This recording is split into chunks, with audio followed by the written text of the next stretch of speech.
Abra sua Bíblia em Mateus, no capítulo 3, verso 11. Mateus, capítulo 3, verso 11. Muito bom. Quem não teve aqui semana passada, primeiro domingo do ano, quero te recomendar o CD da mensagem que foi ministrada, porque fala sobre palavra, fala muito sobre a questão do ano. Tem muita gente olhando para esse ano como quase que uma entidade, uma pessoa. Às vezes a gente vai imaginando que é o ano que vai trazer coisas para a gente, então a gente fica esperando o ano quase que como um Papai Noel cheio de presente no saco, que vai distribuir durante o nosso percorrer, né?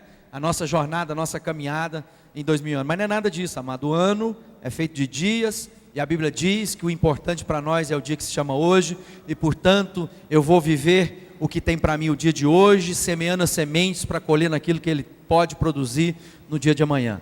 Então é essa palavra. Quem aqui, sexta-feira, assistiu um filme muito interessante? Quem assistiu do Leonardo DiCaprio, Origem? Que fala sobre algo que a gente tem ministrado nas últimas semanas, e fala sobre como é a coisa mais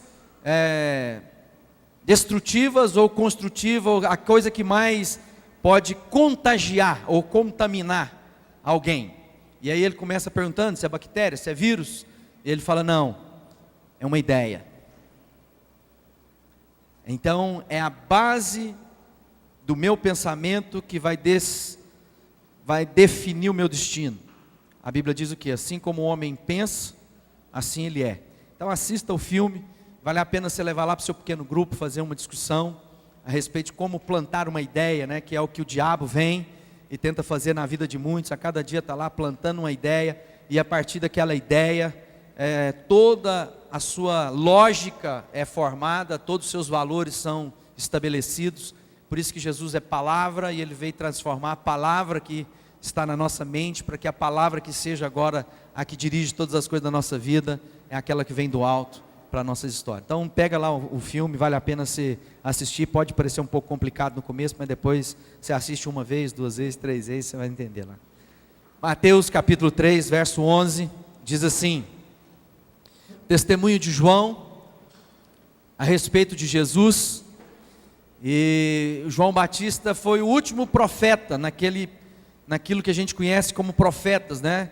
Até Malaquias, a gente tem lá os primeiros livros da Bíblia, depois vários livros escritos por profetas, livros como Isaías, Jeremias, Ezequias e Ezequiel e tantos outros que eram importantes. E diz assim: verso 11 do capítulo 3, eu batizo com água para mostrar que vocês se arrependeram dos seus pecados, mas aquele que virá depois de mim os batizará com Espírito Santo e fogo. Ele é mais importante do que eu, e eu não mereço a honra de carregar as sandálias dele. João Batista vem com um papel bem específico.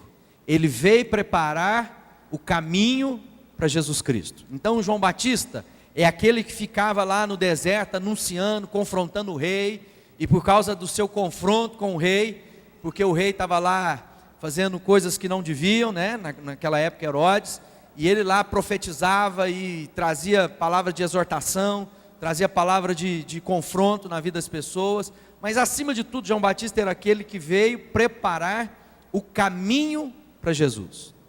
E agora ele dá um testemunho a respeito de Jesus. João Batista dizendo: olha, eu vou batizar vocês com água, e essa água vai revelar o quê? Que vocês se arrependeram. Arrependeram do quê? Do caminho mau que vocês viveram. Era uma prática dos judeus, como eu estava dizendo anteriormente. Eles tinham lá rituais, e esses rituais tinham banhos de purificação, que era aqueles que se lavavam no intento de ficarem livres do seu mal, do seu pecado. E João Batista é aquele que veio proclamar isso de uma forma pública, quebrando todos os rituais daquilo que era a prática dos judeus, dos sacerdotes daquela época. Mas ele vem então mostrar o que? É necessário, se faz necessário arrependimento de pecados. Irmãos, muitas pessoas estão andando com Jesus, mas ainda não se arrependeram do seu caminho mau. Querem assumir o novo caminho de Deus sem abandonarem o seu antigo caminho. Muita gente está apenas colocando mais um adereço. É como se Jesus fosse mais um adereço. Nesse começo de ano, virada de ano, normalmente as pessoas vão lá com as suas simpatias, com as suas ideias, para produzir sorte, para trazer bons fluidos, né? Algumas pessoas constroem para si altares, outros fazem práticas de oferendas no mar, outras pessoas colocam patuais. Patuar normalmente é aquilo que a pessoa coloca dentro de um saquinho, vários elementos, imaginando que aquelas coisas serão capazes de produzir saúde, paz, prosperidade na vida delas. Alguns já viram isso muito, né? Às vezes eles estão ensinando a fazer isso na televisão. E algumas pessoas que têm medo já perceberam que isso não é de Deus e portanto querem ficar longe disso, pegam Jesus e fazem de Jesus o seu patuá. Ao invés de ter vida nova em Cristo, continuam com a sua vida e colocam apenas Jesus dentro de um saquinho, imaginando que todas as vezes que vierem fluidos maus, ele vai tremular o saquinho e dizer: agora eu tenho Jesus, como se fosse o saci guardado na garrafa, ou o gênio da lâmpada, que na hora dos meus 3 pedidos de oração eu vou esfregar, né? E aí a gente esfrega isso de muitas formas. Imagino que se eu dizer para Deus que Ele é bom, que Ele é bom, que Ele é bom, Ele vai acabar ouvindo a minha oração.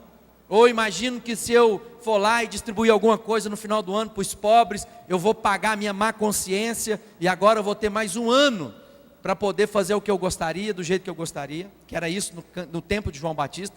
As pessoas iam, se batizavam, saíam para a sua vida, se envolviam com as coisas que tinham, de repente estavam lá de novo, tendo que voltar para ser batizado de novo, porque estão acumulando os seus pecados dia após dia.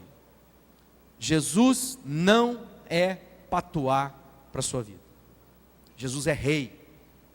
Jesus é aquele que veio até nós para mudar a história da nossa vida, para mudar os meus dias, e portanto é preciso que na minha história se revelam dias de novidade de vida, a partir do quê? De um caminho que eu seguia, encontrei a Cristo, Ele convergiu o meu caminho e mudou o caminho que eu estava, e portanto eu abandono o caminho de pecado que eu vivia. Por isso que a história começa assim: arrependei-vos. É interessante que João Batista estava lá dizendo: arrependa, arrependa, arrependa. No primeira palavra pública do ministério de Jesus, a primeira palavra que ele diz é: arrependei-vos. Não tem como assumir Cristo se você continuar tentando viver a vida que você vivia anteriormente. No seu pecado, nas suas ideias, na sua forma, nas suas presunções, no seu orgulho, na sua vaidade, na sua prostituição. Não tem como. Algumas coisas da nossa vida são mais claras. Gente que se prostituía, para de se prostituir, pronto, parece que a gente ficou livre. Mas tem algumas coisas que são mais sutis: a nossa avareza, a nossa ganância, nossa língua que mata. Muitas coisas que precisam ser abandonadas. E para isso o que é preciso? Arrependimento. Eu preciso confessar, falar: Deus, eu me arrependo de todo o tempo na minha vida que eu vivi distante de Ti. Eu quero abandonar essas coisas e assumir o que o Senhor tem para a minha vida. Tem gente que continua infiel com Deus, está ouvindo de Deus, entra daqui, sabe aqui, na hora que a Cássia às vezes está ministrando, a pastora Cássia, as pessoas não entendem a importância da fidelidade financeira, fazem de conta que não está falando comigo. Deus conhece o meu coração e o seu coração. Quando nós oramos, e que na verdade nós estamos tentando bajular Deus para conquistar coisas que a gente já sabe que não é bom que esteja na nossa vida, Deus conhece o meu coração e o seu coração. Por isso ele está dizendo o quê? Arrependei-vos. Você engana a mim, você engana a sua esposa, você engana seu marido, você engana seu pai, você engana sua mãe, mas a Deus que tudo vê, nós não somos capazes de enganar. Pronto, Ele vê todas as coisas. E é isso que João Batista vem dizer, fala assim: olha, eu vim para arrependimento, mas eu quero dar uma notícia para vocês. Vem aquele que vai batizar com o Espírito Santo. Uma grande diferença começa a se estabelecer a partir daí. Primeiro, aquele batismo de João Batista tinha a ver o quê? Um estado que eu vivia, e que eu me deparava com a minha falta. Eu ia lá diante do profeta João Batista, ele me batizava, ou seja, ele declarava lá que eu estava limpo dos pecados que eu tinha cometido até aquele momento. mas não havia força, não havia como viver a vida nova, porque eu continuava velho. Eu continuava com as mesmas ideias, os mesmos sentimentos, as mesmas formas, a mesma natureza. Portanto, o que ia acontecer? Pecado. Mas agora ele está dizendo, mas agora tem um caminho novo. Há alguém que vai batizar vocês agora com o Espírito Santo e com fogo. Uma das características do fogo é o quê? Produzir limpeza. Ele consome a impureza onde ele é ministrado. Se eu quero pegar uma pepita de ouro, que foi encontrada lá no meio do rio, ou lá na mina de ouro, e eu quero dizer que aquele ouro é o mais puro e refinado, o que eu tenho que fazer? Colocar aquele ouro sobre um fogo intenso, para que toda a impureza seja tirada, e que fique apenas aquilo que é o ouro mais puro e refinado. Deus está dizendo que quando Cristo vem na nossa vida, Ele vem produzir um fogo tão intenso, para queimar todas as impurezas na nossa vida, e mudar a nossa natureza, quando o Espírito de Deus em nós habitar. Presta atenção que isso é fundamental, para aqueles que querem de fato viver a vida que Deus tem para nós. É impossível, presta atenção nisso, é impossível para o homem natural viver as coisas de Deus. Então, o que Deus fez? Fez de nós a habitação do seu próprio Espírito, ou seja, da natureza dele em nós. Então agora, nós não teríamos que ler aquelas tábuas que foram escritas do lado de fora, na pedra que Moisés apresentou ao povo, porque agora o Espírito de Deus, que nós habita, começaria então a escrever a lei de Deus, não mais de um lugar externo na nossa vida, mas agora onde? Nas tábuas do nosso coração. Quem é esse que vai liberar o Espírito de Deus sobre nós? Jesus Cristo. Portanto, se eu quero viver a vida que Deus tem, eu preciso da natureza de Deus sendo o meu impulso, sendo aquilo que vai produzir na minha vida o que Ele tem. Em João 1, capítulo 1 de João, ele diz assim, no verso 33, eu não sabia quem Ele era, mas Deus que me mandou batizar com água me disse, você vai ver o Espírito descer e parar sobre um homem, esse quem batiza com o Espírito Santo. Mais uma vez, um relato de quem?